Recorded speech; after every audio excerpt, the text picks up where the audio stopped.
by Nidhi Recording Studio, Jaipur.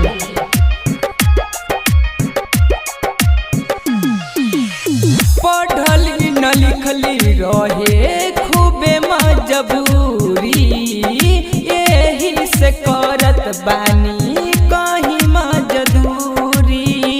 किस्मत के दोषी नहीं थे, दोषी बा नसीब में, ये जहाँ लेके जाई लिखल होई त कदीर में। पढ़ली न लिखली रहे खूबे मजबूरी, यही से करत बानी कहीं मजदूरी। किस्मत के दोषी नहीं खे, दोषी बा नसीब में, ये जहाँ लेके जाई लिखल होई त कदीर में। मनीष रक्सौल।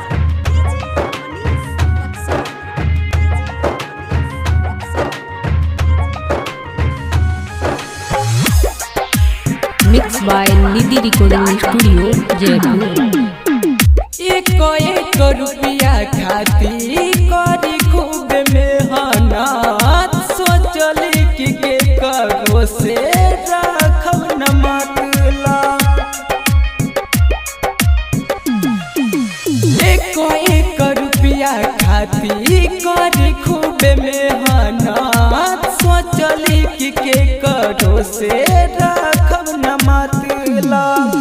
पिए खाती पानी जाए पिए न देबे, एक मिलट खाती सवाल हमके देबे।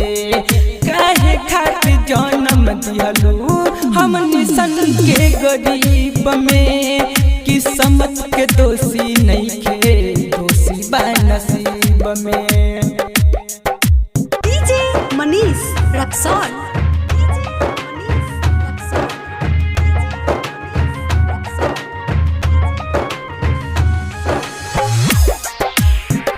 Mixed by Nidhi Recording Studio, Jaipur. मीठू दीवाना गाबे सही सही गीतिया, कलजर के करत बानी सबसे विनीतिया। मीठू दीवाना गाबे सही सही गीतिया, कलजर के करत बानी सबसे विनीतिया। लिखल है बगाना गोविंद दीवाना, ध्यान से सुनिए भाई करी हो न माना। किस्मत के दोषी नहीं खे, दोषी बा नसीब में। पढ़ली न लिखली हमरो रहे मजबूरी, यही से करत बानी कहीं मजदूरी।